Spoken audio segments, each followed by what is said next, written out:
you have, like, what's the most challenging one that you have done? Well, they're challenging in different ways. I think Wolverine, just because of the throat, because I'll be doing 4 hours in a session, that kind of thing. That's always hard. And, or creatures, sometimes creatures when I'm doing that sort of thing, and do that for 4 hours straight. That's kind of hard, and it's mostly just a physical challenge. It's not really necessarily a mental challenge, because I'm kind of mental anyway. It's just I have all the voices floating around in the head, and they just need a place to escape. So, yeah. And how do you prepare? There really is no preparation. I prepare by having done it for 20 years. Really, that's the honest answer. Because when you go into a studio, sometimes I'll go in thinking I'm doing one character, and they'll throw 3 other characters at me. And they'll say, "Oh, you thought you were doing an Italian accent, now it's Swedish. Go." Yeah. And so you have to be prepared for anything. So, which one of you guys have a question? So let's do something. Let's make a quick line over here. Everyone, run now. In a convention or No. while I'm working? While working. Probably the weirdest thing I ever had to say was in a show called Gurren Lagann. The thing that still made it to the show, not the stuff that ended up on the floor because I can't stay in this room.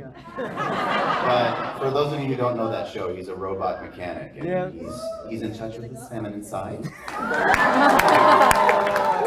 And my favorite thing was when he told the director, who's a very good friend of mine and very straight and very conservative, and he said, "Okay, now you have to do this as gay as you possibly can." And the line was, "When you screw it in, give it a hard, manly twist." And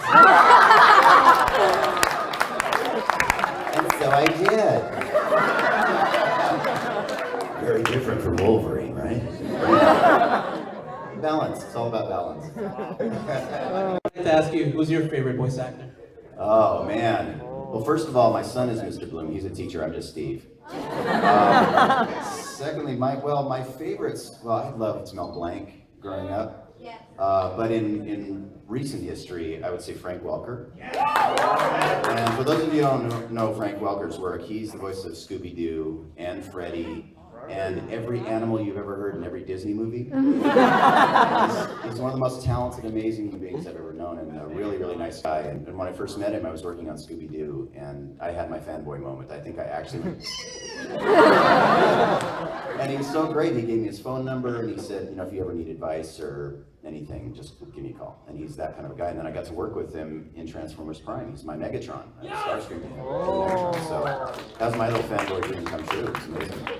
But I love everybody. There's so many people in the industry that are so incredibly talented. All of my friends, when I'm working in the room with them, I will just sit and as they're going in the microphone, I'll just go, "Oh my God, that was amazing." And we all do that for each other. That's the great thing about the industry, is that we're all fans and we love each other's work. So I'm blown away every single day by the talent in the rooms. It's cool. This is, of all the anime you've ever done, this is probably going to be a hard choice. What has been your favorite role? It's whatever I'm working on today. That's why I just said that. Yeah, it's just that I can't choose. Each one holds a different place in my heart and my brain. And probably the most pivotal one for me in my career has been Spike. That's Spike's voice right there. So I had it carved into my arm because I connect with him so strongly. And Spike led to, I booked the role of Tom because of Spike. And Megas XLR, if you guys see Megas XLR. That's one of the few shows I didn't have to audition for because I was Spike. And they just love the character. The guys are fans of the anime. So it's been a very pivotal thing for my whole life and my whole career. And was it 15 years later, you guys still love Cowboy Bebop just as much as we did. And for me, that holds a really special place in the heart. But there's so many. I mean, Vincent Valentine is amazing, and Orochimaru. Guilmon from Digimon. They're all so cool for different reasons. So I can't pick favorites. It's like choosing which finger to cut off. Okay. But we're very happy to have you back as Tom. Hey, you guys did it. I was just at that last night. Thank you. And, my question is, your voice over the years it's changed a lot. It's very recognizable at some points, but then you do these amazing characters which is very hard to recognize. Good. What do you look for in a character? Like any traits or qualities to kind of shift the tone of your voice, or what degree of change will be in your voice when you do a character? That's a good question. Well, I design characters vocally based on what the director is telling me. I want to do what's best for the project.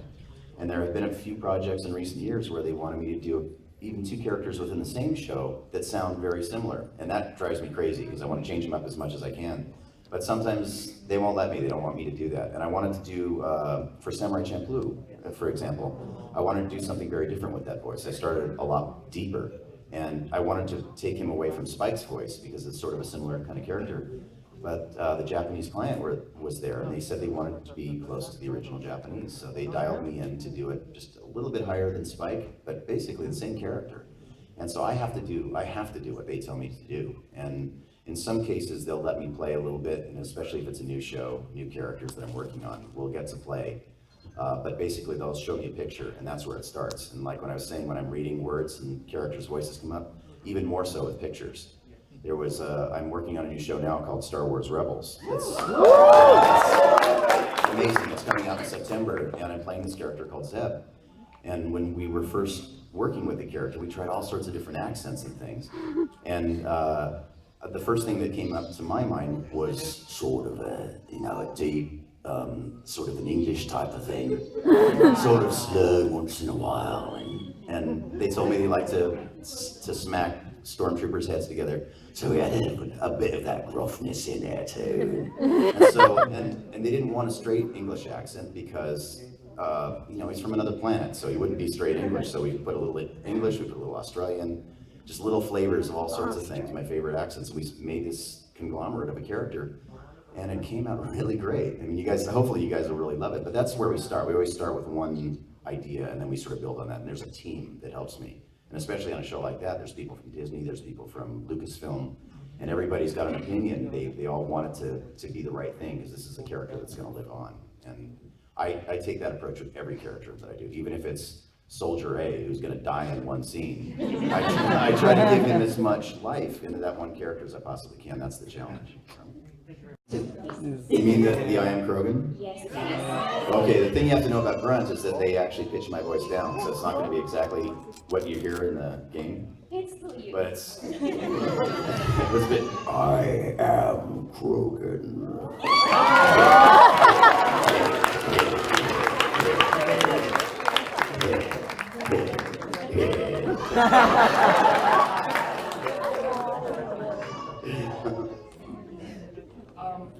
First of all, I'm a big fan.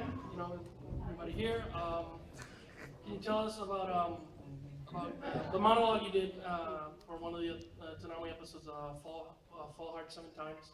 Fall down 7 times, get back up 8. I have it. Life wants to hurt you, but you can't just hide because nobody likes a quitter. You got to take chances. They never said it was going to be fun or easy. Whether it's when you're totally ready, when you least expect it, doesn't matter. Life will punch you right in the face. Now you can lie there for a second, cry a little if you need to, but get back on your feet, because it's the getting back up that counts. That's what shows you've got heart. That's what helps keep you going. You fall down 7 times, get up 8, and know that we'll be right here with you. Only Toonami on Adult Swim.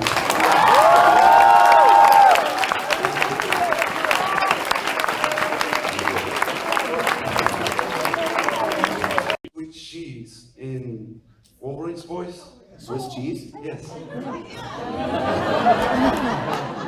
Like you want me to make Swiss cheese with my claws, is that what you're saying? All right, Swiss cheese, bub.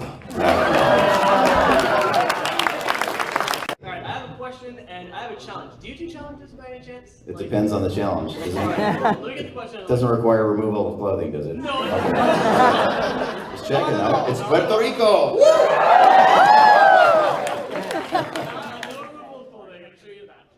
Too late. No, I'm not wearing pants. Sorry. Oh my. My question to you is, if Tom ever got his own show, his own anime, for instance, Yeah. what do you think it would be about? And my challenge to you is, for the remainder of this panel, all the rest of the questions, I want you to try and answer them in a different voice that you have done. Oh.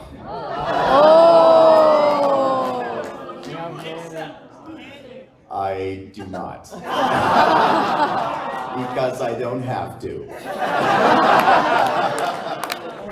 What would Tom, wow, that's an interesting thing. For what kind of anime would Tom do? Yeah, like what kind of show? I think Tom would like to do a musical. Why not? Why not? Something he hasn't done before. Why not? Yeah. I'm gonna ask the guys at Toonami to write me a music. We'll do a video. Yeah. Been throwing down some beats for a while, so why not? Thank you. We all have a favorite character, Spike the Ring, that you have played, but regardless of the connection of every one of the characters, a job is a job. So which is the character you hated to play regardless of the good job that you make on each one of them?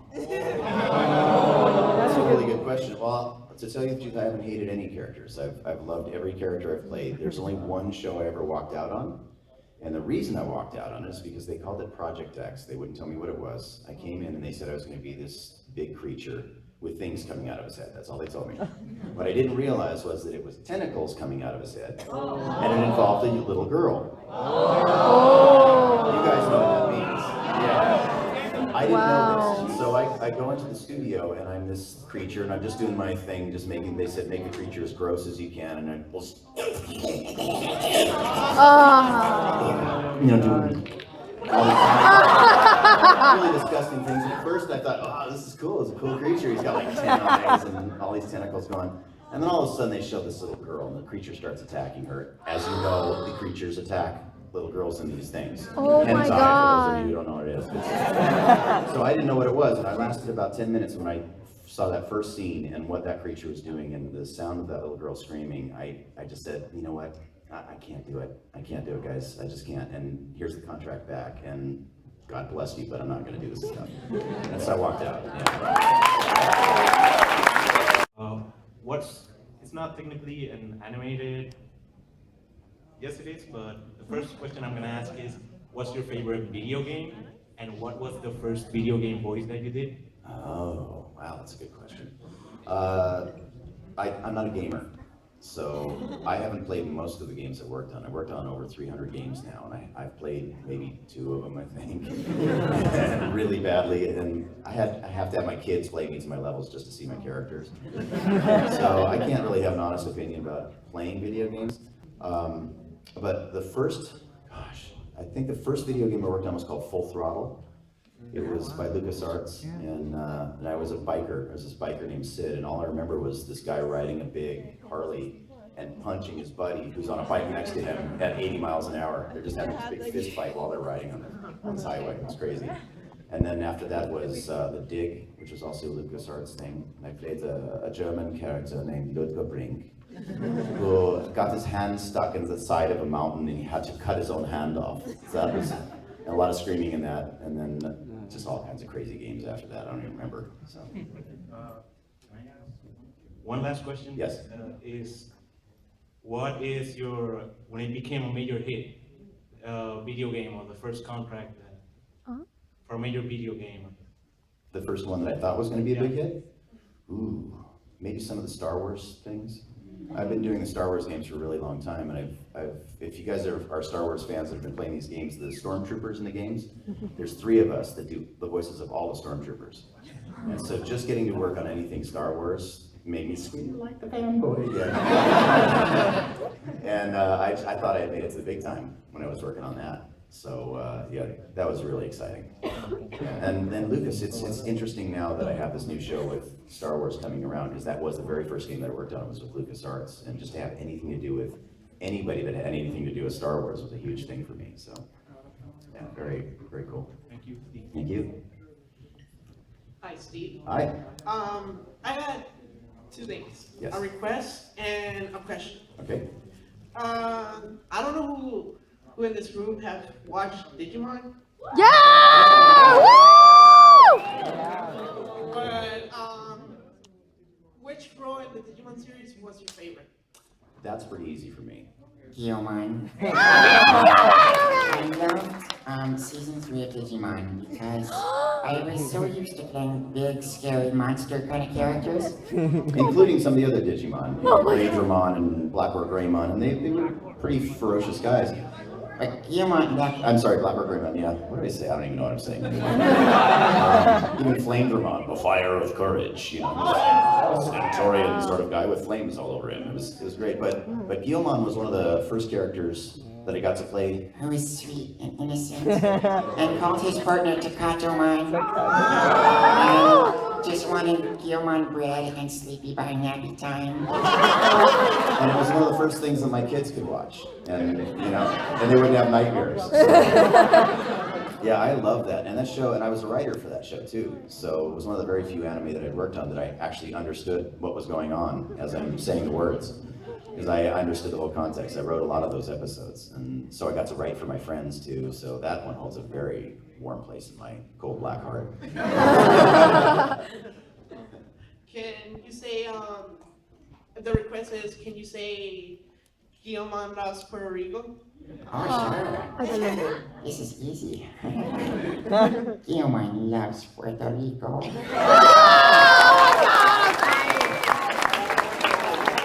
And you, what's your name? Ed? Anthony? Andy. Oh, Andy, I'm sorry. So today, you are Andymon.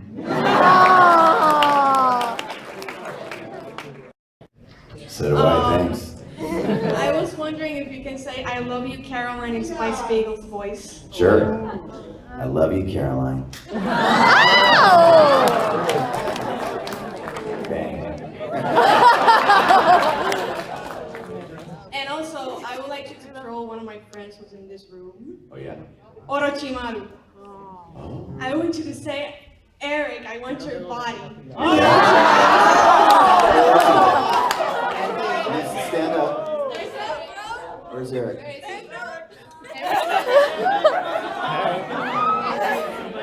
Hello, Eric. Eric, I want your body.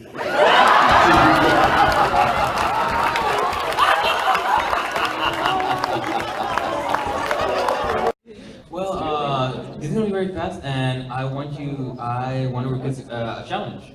Okay. You said that you're a fan of Hanna-Barbera cartoons, right? Yes. Have you ever saw this cartoon called SWAT Cats? Oh, long time ago, yeah. Yeah. Can you try to do a T-Bone's voice? Oh, I don't remember. I'm a lot older than you are, so. SWAT Cats was what, during the 80s? 90s, okay. 90s, I was in my 30s. So I had kids and I didn't get to watch cartoons, so SWAT Cats, I'm sad to say I never saw. So I wouldn't. If you do the voice first, I could mimic it. Can you do it? What did he sound like? What did he sound like? Basically, T-Bone's voice is very growly voice. Not growly like in Wolverine's, but I can do an example like this. Alright, I'm really nervous actually. Not so easy, huh? Yeah. Come on, Racer. Let's take down Dwarf Cat together, and this time we do it our way. This time we do it our way. See, guess what? You're a director now. Hello, my friend. Hello, remember me? I do. Seeing as you spoke about the falling down and the whole fields aspect, I wanted to ask you, what was the most heartfelt or heartwarming experience you ever had with a fan or with a community of people? Well, every time I go to a convention, I have these encounters, and I've had them with many of you. Just looking around the room, I've had a lot of feels at this place. And I would say that, you know, this convention, I would say overall, you guys are so open here. I mean, men, women, everybody, and where I come from, the guys don't cry. They're tough. You know, there's a few of us that do, but a lot of guys don't cry. They're afraid to show their emotions. And there have been so many men here that's really surprised me that have told me that, you know, I had something to do with getting through a hard time in their childhood. And we stood there and cried together, you know, and that to me gives me value. It gives me a feeling like I'm doing something that's worthwhile. I'm not just doing silly voices for cartoons. I'm actually doing something of value, and I share that community with you guys. And I share your pain, and I share your pleasure.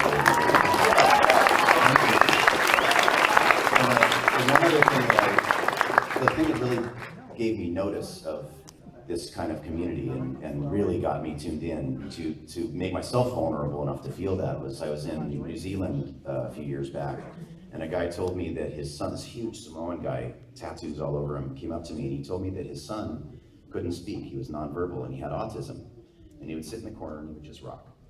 And then one day he pops out of his chair and he jumps over to the couch and he's glued to the TV. And he said, "What are you watching?" And the kid just went, "Shh." It was the first interaction he had with him. And at the end of the show, the father's looking at him. He just can't believe that he had that kind of reaction to anything. And he goes, "Daddy, Digimon, I like that." Wow. And the guy and the kid started speaking for the first time.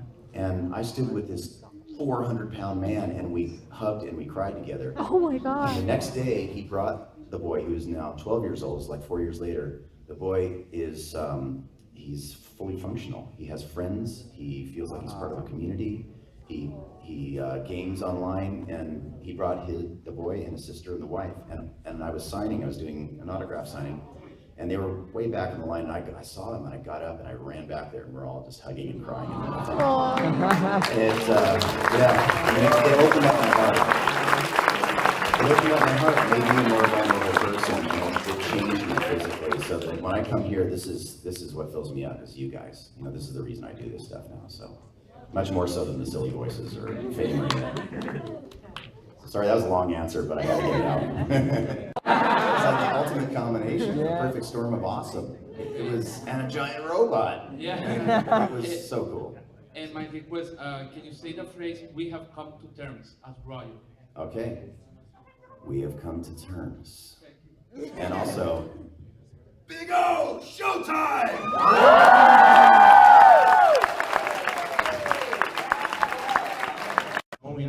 Reading that last line, bang. Because they kind of leave it like an open ending, if you will. Yeah. Were you hoping like, oh, maybe they're gonna go ahead and do something again, or not? And will you, if it went out, let's just go ahead and do something. Yeah. With Cowboy Bebop, would you consider going back again and being Spike? Here's the thing that happened with that show, is they didn't tell me that it was going to end that way. And I had never seen it. And so when I came into the studio with my director, Mary, she said, "Okay, just be prepared, because this is going to be kind of an emotional one." I thought, okay, it's the end of the show. I knew it was the last episode of that season. I didn't know if there were going to be more. But she said, this is going to be kind of emotional, and let's go. And we started doing it, and we get to the end of the show, and he says bang, and he just, sorry, spoilers, but he keels over. And 15 years later, it's still a spoiler. And I looked at her afterward and I said, wait, that's it? What? That's how it ends? No! And we kind of cried. She cried before I did. She actually cried before I did, because she knew it was coming. She started crying before I even delivered the line. And since then, I was thinking, well, they have to bring it back. Spike can't be dead. And I've never believed that Spike was dead. And Watanabe-san, the creator of the show, last year in an interview said that Spike is not dead. He left it open so that it would be, it would be up to you guys to decide whether or not he died. I don't know if there'll ever be more. Yeah, I don't know if there'll ever be more, honestly. And he has no intention necessarily of making more, because he's on to other things. But he did say that Spike is not dead, and that's something I always believe. So, and if they did it again, I am so in. I don't care what they pay me. Don't tell my agent, but I don't care what they pay me. Oh yeah. Thank you. We meet again. Hello, my darling. As a personal Sly Cooper fan, how did it feel voicing Ryoichi Cooper, one of Sly's ancestors, in Thieves in Time? Ryoichi Cooper was so fun, so good. It's so exciting for me to do that character. Also very scary, because there were about 10 Japanese clients in the room laughing at my bad accent. I I was so scared. I was mortified. When I'm doing an accent in front of somebody who speaks it fluently, who speaks the language fluently, it's always a terrifying thing. But I love the Sly Cooper stuff, you know, and to get to play a character like that, I never get to do that because it can be offensive to some people. So, but Richie Cooper, so good, so good. That's fun. Thank you. Hi there, Steve. 10 minutes. Okay, we can go a little bit I'm longer. asking him if he can say a little bit more, he said yes. Yeah. Yeah, we're fun with you guys. I love it. I've been anywhere for a little while, so yeah. Why not? So you have it for a little bit more. All right. A few minutes more, guys. Small request. As an aspiring voice actor myself, I want to see what it's like, as I told you in the booth, to see what it's like to voice with the great Steve Blum. So I have a small script here, Okay. Megatron and Starscream. Okay. But if we can spice it up a little bit and do some random voices instead of Megatron and Starscream. Instead of I'll do Megatron, Megatron, you do Starscream, then I do Deadpool, you do Wolverine. Okay. And then we can end it with the Joker and your Lego Batman. Okay. Okay. Why not? Okay. All right. So we start with Megatron, right? That's you. All right. Ready? Okay. Well, that went well, Starscream. We've lost the boy, Master. The Autobots must be shielding their signals. Well, Logan, I can't even rely on your SWAT team to swat an insect. What's wrong with you? One insect among 7 billion. Oh, shut up!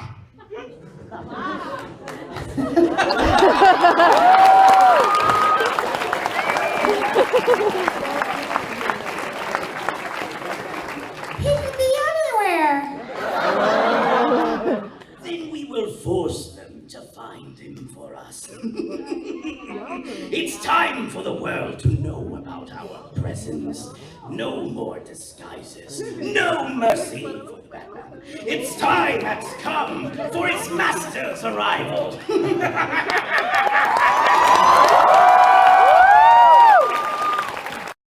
It's awesome. And I see that you've been credited with it. Yep. I would like to know what is it you did. Was it voices for the monsters or the human characters? I don't remember much about working on it because my characters didn't have names, I don't think, but I died a lot. That much I know, I died a lot. Troy Baker killed me a lot. Which, Ellie killed me? Oh, she probably did too. I think Troy killed me too, though. You have one main character, very important. Oh, I have one main character. Yeah. So you could just ask, you guys can have a meeting afterwards, he'll tell you. Yeah, I don't know. I'll take that. Yeah, but it was awesome. It was awesome working on that. Thank you. Hello again. Hey, I was wondering if you could sing me Happy Birthday in Starscream's voice. Will you guys sit with me? Okay. 1, 2, 3. Happy birthday to you. Her name is Miriam. Happy birthday to you. Happy birthday, dear Miriam. Happy birthday to you.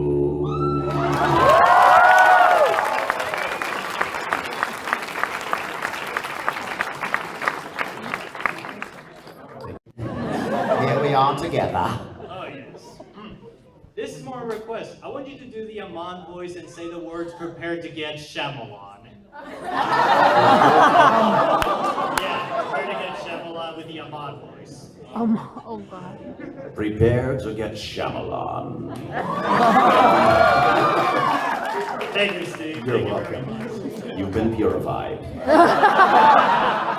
Oh God. Revolution has begun. Tell a friend. Member FDIC. Conditions and restrictions apply. Hello, Steve. Hello. Yes, I would like to ask you, what is your favorite show or video game you've participated on? Does it get enough attention? And if it doesn't, how do you feel about shows you've done and how they get overwhelmed by other shows you've done that you don't consider as good? Oh, so many questions in one. My brain's gonna explode. Okay. Yeah, I know the voices are all arguing in there right now. I don't have a favorite, honestly, because Oh, don't worry about it. everyone that I work on has its own flavor, and you know, I invest a certain piece of me into that. So, and I also don't have a problem with one show becoming more popular than another, because it becomes more popular because of how you guys perceive it. So if you guys say one show is better than another, fantastic. I hope that's true for you. Not everybody's going to agree. So I try not to have an opinion about those sorts of things. I really play my life not choosing favorites. I kind of, I live in the present. I live in the moment, and that's really important to me to do that. So it's not the answer you were looking for, I'm sure, but that's really the way I function. So I'd rather leave it to you guys to choose your favorite things. And I don't have a problem if one show doesn't do so well. It makes it actually more of a collector's item. All right, thank you. What's up, Steve? Hi. Was there ever a voiceover character that you always wanted to play, but there's some complication always came in the way? Somebody asked you which voiceover, like any person told you, I have a billion shows, which voiceover you want to do? I've been so lucky, man. I can't even believe the characters I've gotten to do. I still pinch myself now all the time. So I never really had that sort of Jones about a specific character to play. The one that I thought that I was right vocally for would be Batman, just because my normal speaking voice felt like it would be a natural transition to Batman. And I got to play the voice of Lego Batman, who didn't speak. Lego Batman didn't speak. All he did, what was that? In the first game, he didn't speak, right? That's what I'm saying. And that's the one where I played him. Troy Baker played Batman, I think, in the second one. Yeah. I got to play all kinds of other things I don't care. But all he did in that game was go, that kind of stuff.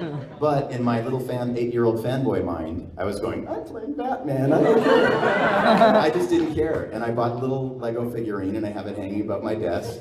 And that was enough. That's all I care about. So I'm in it for the action figures. Thank you. By my balls, it's the guy who makes my voice. Wow. Wow. I can't say that in front of this audience, but I'm glad you did. I'm Mormon, so I do as I please. Good. Okay, aside from thank you for coming in, somehow disturbing everyone's mind after some of the things you shared with us. There's one question I have to really ask. After the end of the day of working in so many studios, have you ever one day gone back home and look at your studio and be like, oh God, did I just say that? All the time. I say that in the studio sometimes after I say that. Every day we come up with stuff that I just can't believe is coming out of my mouth. You wouldn't get to say that in normal society, and I'm really thankful for it. It's actually really fun. The weirder and filthier it is, the better it is for me. It just makes me happy. So yeah, every single day. That's the thing. Thank you. We probably do have to end pretty soon because I have a 4 o'clock signing, so maybe. Does that have like 2, 3? How about 3 more questions? 3 more questions. Yes. Hey Steve. Hi. Speaking about Batman, could you say in the best Batman voice, screw Ben Affleck? No. No, you know what? I won't say that because I like Ben Affleck, and I'm actually really interested to see what he does with it. And you know, I love giving actors a chance to stretch, and I think that'd be a really great stretch for him, and I'm really curious to see what he was going to do. And I'll tell you another example. Keanu Reeves was supposed to do the live-action version of Spike Spiegel for a Cowboy Bebop live-action film, and a lot of fans were going, "Oh man, oh no, don't let him, no, no." I met the dude in an airport, and he had watched every episode, and he was a fan of the show. And when I came up as a little fanboy, and I said, "Dude, I love your work," and shook his hand, and I had to ask him what he felt about voicing Cowboy Bebop, and he was such a fan of it. And he goes, "Oh, you're the dude who does the animation. Hey, I'm really glad to meet you." And it was, he's just a normal person, you know, he's an actor, and he was willing to go there, and to take something like that on, to take something like Batman on, or to take something like Spike Spiegel on, that's scary, because you know that there are going to be a lot of haters out there. So good on Ben Affleck for taking that on, and I wish him the best. I hope he kills the role. I'm sure he will. I bet he will.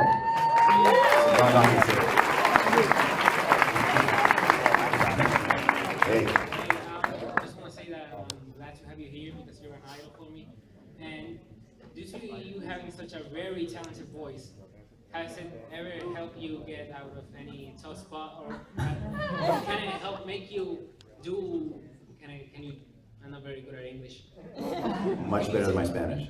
Can you tell someone to do something that you want just with your voice? Not my kids. They don't listen to me. You know when it came in handy when I was about 13 years old? I've had this voice since I was about 13. And I was bullied, and there was one time when I was skinny, there was one time when I was fat, and I didn't have a whole lot of friends. And there was one time when I was in a hallway, and this guy who had beaten me up before, he was in this hallway, and it was when he wasn't supposed to be in the hall. And I had a little pass, I was going to the bathroom, and I see this guy down the hall just messing around. And I went, "Boy, go back to your room." And the guy looked over and he didn't know where it was coming from. And I just and the dude thought he was in trouble. And he's looking around and going, "Young man, I said go back to your room now." And the guy went, running back to his room. And so that was great. That was probably the only time I used the superpower when I was a kid. But mostly it just gets me in trouble. I was in a toy store, and I did a little voice for one of the voices for some little kid who was looking at one of my action figures. I was there. I think it was probably Starscream. Oh no, it was Wolverine from Superhero Squad, but it was The young version of Wolverine, you know, the little chibi version of Wolverine. And so this kid had a little Wolverine action figure, and I came up next to him, And I said, you know, I do the voice for that character. And I also do the voice for Abomination. And the little kid looks over at me and he goes, his mom was right next to him. He goes, and the lady was like trying to slap me with her purse. Get away from me! Screaming at me. And she freaked out, and I never did it again. It usually just gets me in trouble, so I don't do that out in public. You just did it just a few minutes ago, but can you do it again? For It which?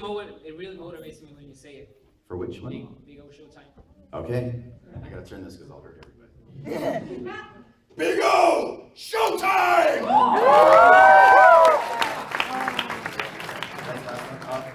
One more, your last one. Okay. I'd like to ask a human a question. What was it like to work with voice actors like Peter Cullen? Peter Cullen, transform and roll out. Peter's one of my heroes. I've been working opposite Peter on Toonami for years. He was one of the announcers for Toonami. And I was a huge fan of his. I've always been a fan of his. He's just the voice of Eeyore, you know, for Disney and so many other amazing things.